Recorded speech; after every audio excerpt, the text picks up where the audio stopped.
আসসালামু আলাইকুম আমার প্রিয় ফ্যান ফলোয়ার্সরা। আমার বিশ্বাস আমার ফ্যান ফলোয়ার্সরা আমার ভিডিও দেখে, আর না হয়তো আমার ভিডিওর মধ্যে কীভাবে 3 থেকে 3,500, 4,000, 5,000, 6,000, 7,000 ভিউ আসে। যাই হোক, অন্য ভিডিও থেকে আজকের ভিডিওটা একটু অন্যরকম। সবাই আশা করি এই ভিডিওটা দেখবেন, কেউ মিস করবেন না। আমার ভিডিও করার অভ্যাসটা একটু আগে থেকে, আমি অনেক আগে থেকে ভিডিও করি। আসলে আমি আইডি নিয়ে একটু অজ্ঞালামি করতাম। আমি ইউটিউবে অনেক আইডি করছি, ফেসবুকে অনেক আইডি করছি, একটা আইডিও ধরে রাখতে পারি নাই। আমি কিন্তু 2015-16 থেকে ভিডিও করি। আসলে অ্যাকচুয়ালি কোনোদিনও ভাইরাল হইতে পারি নাই।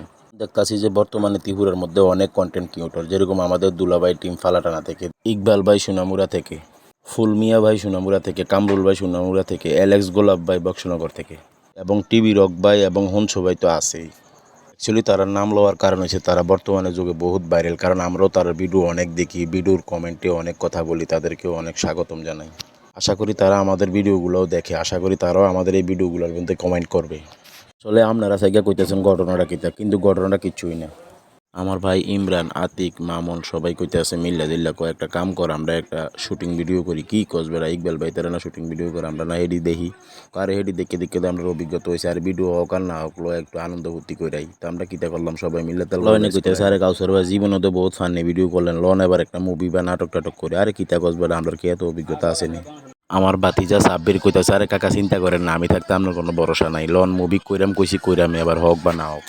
যার কথা না বললে না হয়, আমাদের মন্নান চৌধুরী ভাই ত্রিপুরার মধ্যে অনেক ভালো ভালো কাজ করে যাচ্ছে উনি, ওনার পাশে সবাই থাকবে। আমার পছন্দের ভিতরে আরও একজন আব্দুল মন্নান ভাই, আরেকটা content creator Sonamura Sayan readymade সেন্টারের মালিক। তো যাই হোক, যাদের নাম বলি নেই তারা কোনো রকম রাগ হবেন না, কারণ সবার কথা মনে আসতে আসে না, এখন অনেক নাম আছে। যাই হোক, ত্রিপুরার মধ্যে বর্তমানে অনেক কন্টেন্ট ক্রিয়েটর আছে। আমি মনে করি আজকের থেকে আরও 4-5 বছরের ভিতরে পুরো ত্রিপুরা রাজ্য কন্টেন্ট ক্রিয়েটর ভরে যাক।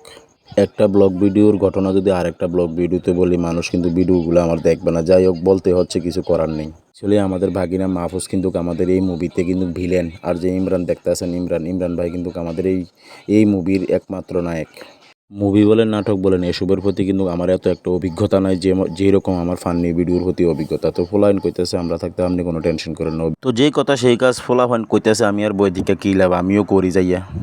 তো যাই হোক, এই মুভির দ্বিতীয় দিনে কিন্তু লাদু ভাই আমাদের সাথে যুক্ত হলো। লাদু ভাই যদি না থাকতো আসলে শুটিংটা কেমন হতো সঠিক বলতে পারতাছি না। লাদু ভাই কিন্তু আমাদেরকে অনেক অভিজ্ঞতা দিয়েছে, যেহেতু লাদু ভাই বর্তমানে ইকবাল ভাইয়ের যে টিমের সাথে মুভি হচ্ছে, ওই মুভির সাথে কিন্তু লাদু ভাই সিআইডির পার্ট নিছে। জানতাম আপনারা কিন্তু সবাই কইতেছেন আরে তোমরা যে মুভি করতেছো বা নাটক করতেছো, যেটাই করতেছো, এটা কিন্তু দেখানোর উচিত। দেখাম যে ভাই এখন আমরা একটা নতুন চ্যানেল আছে, ওই নতুন চ্যানেলে কিন্তু আপনারা এই মুভিটা দেখায়াম। আমাদের এই নাটকের এডিটিংয়ের কাজ কিন্তু আমাদের ইমরান ভাই এবং আমার বাতিজা সাব্বির কিন্তু দুজনে মিললে এডিটের কাজ চালাইতেছে।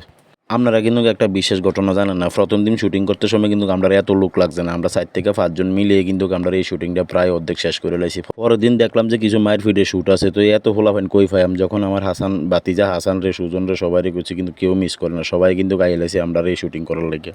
আপনাদের ভালোবাসা ছাড়া কিন্তু আমরা এক কাইকো আগাইতাম পারতাম না, যেহেতু আমাদের এই মুভি আপনাদের উপরে নির্ভর করতে আছে ভিউর পরিমাণ।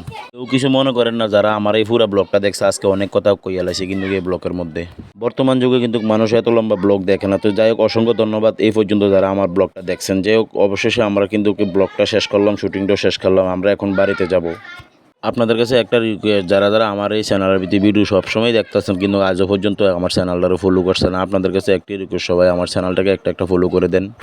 আপনাদেরকে কিন্তু আরেকটা কথা বলার বাকি রয়েছে, আমরা যেখানে শুটিং করতে আছি এটা কিন্তু তেলগাল্লা স্কুলের পুরান বিল্ডিংয়ের পেছনে।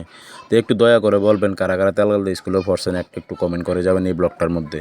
আমি বলবো যারা যারা আমার এই ব্লগটা দেখছে, আপনারা যখন স্কুলে আসলেন, আপনাদের সময় আপনাদের পছন্দের টিচার কে ছিল একটু কমেন্ট করবেন। আমি যখন তালগাল্লা স্কুলে পড়ছি, আমার পছন্দের টিচার কিন্তু গণেশ স্যার আসলো। আর গণেশ স্যার কার কার পছন্দের টিচার একটা করে কমেন্ট করবেন। আর ক্যাডা ক্যাডা এই স্কুলের পিছনে যে খিচুড়িঘরটা আসলো, এই খিচুড়িঘরটার ভিতরে ক্যাডা ক্যাডা খিচুড়ি খাইছে এবং লেয়াফারা করছে, একটু জানাইয়েন, একটা কমেন্ট করবেন। অবশেষে ভিডিওটা বাড়াইলাম না, আমরা কিন্তু ব্লগ টক কইরা ফান ভিডিও বানাই, আমরা কিন্তু শুটিং মুভি টুবি শেষ করে আমরা সবাই বাড়িতে এলিস।